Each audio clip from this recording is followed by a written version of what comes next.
They say bedtime stories help you sleep. But what if the story creeps under your skin, whispers into your ear when the lights go out, and leaves your eyelids heavy not with sleep, but fear? Tonight, we dive into 3 true crime cases, disturbing tales whispered in hushed tones, half lost in police records and old news clippings. These aren't just stories. These are real people, real crimes, and chilling mysteries that still linger in the dead of night. Our first story is of the tenant upstairs. It was supposed to be a new beginning for Melissa Carter, a single mother and night nurse in upstate New York. She had just moved into a cheap apartment with her 6-year-old son Aaron. The rent was suspiciously low for the area, but she was desperate. The landlord casually mentioned that the upstairs unit was sealed due to long-term repairs. Melissa didn't ask questions. But Aaron did.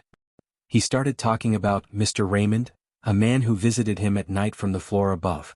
Melissa assumed it was an imaginary friend. Children often create stories when they feel isolated. But the thuds on the ceiling were real. So were the dragging sounds in the hallway at 3 a.m. One night, Aaron screamed so loud that Melissa found him huddled under his bed, eyes wide in terror. "He was inside, Mommy," he whimpered. Mr. Raymond came in through the ceiling. Panicked, she called the police. When they broke into the upstairs apartment, they found something grotesque. The walls were covered in photos of Aaron, hundreds of them. From outside the apartment. From inside the house. And in the corner, a mattress, still warm. They never found the man who had been living above them. No name, no fingerprints. He vanished into the night, leaving behind only a rusted box full of syringes, newspaper clippings of missing children, and a disturbing note scrawled in red ink. "I watch because I care." Melissa moved out that same day. But Aaron never slept soundly again. He grew up fearful of ceilings and silent spaces. The case was quietly closed. But it wasn't the last of its kind. 2 years later, a similar story emerged from Portland, Oregon. A young woman, Elena, noticed odd shifts in her groceries and misplaced socks. She lived alone. Or so she thought. After setting up a hidden camera, she discovered a man crawling out of a ceiling vent at night, watching her sleep, wandering the apartment.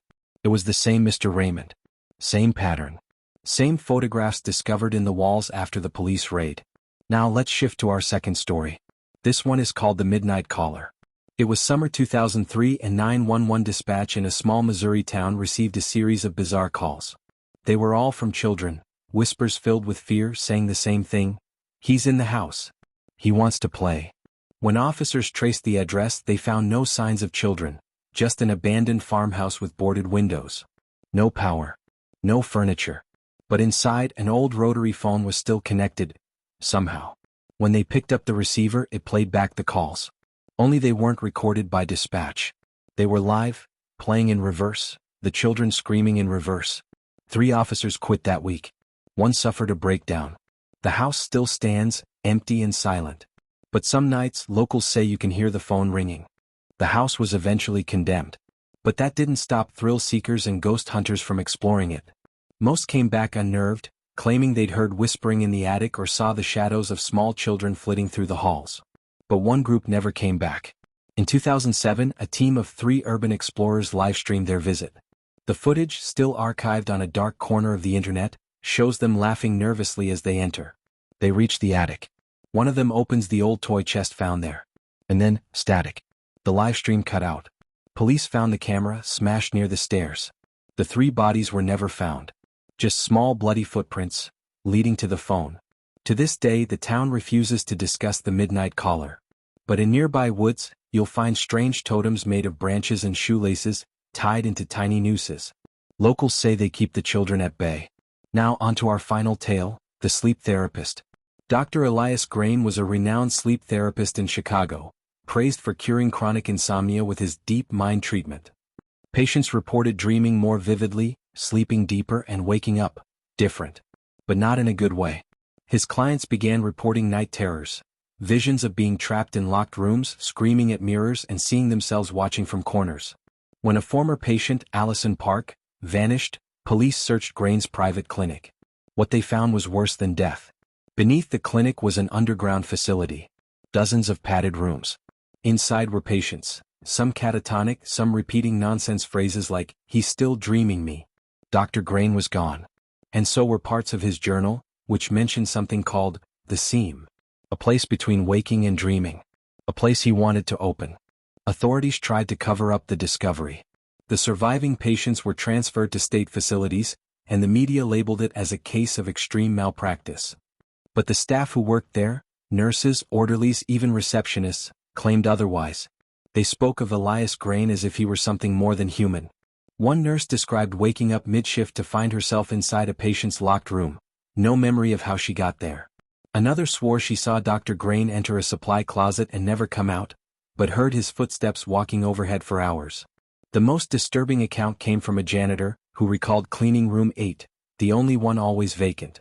He'd mop the floor only to turn around and see footprints, barefoot and wet, appearing behind him.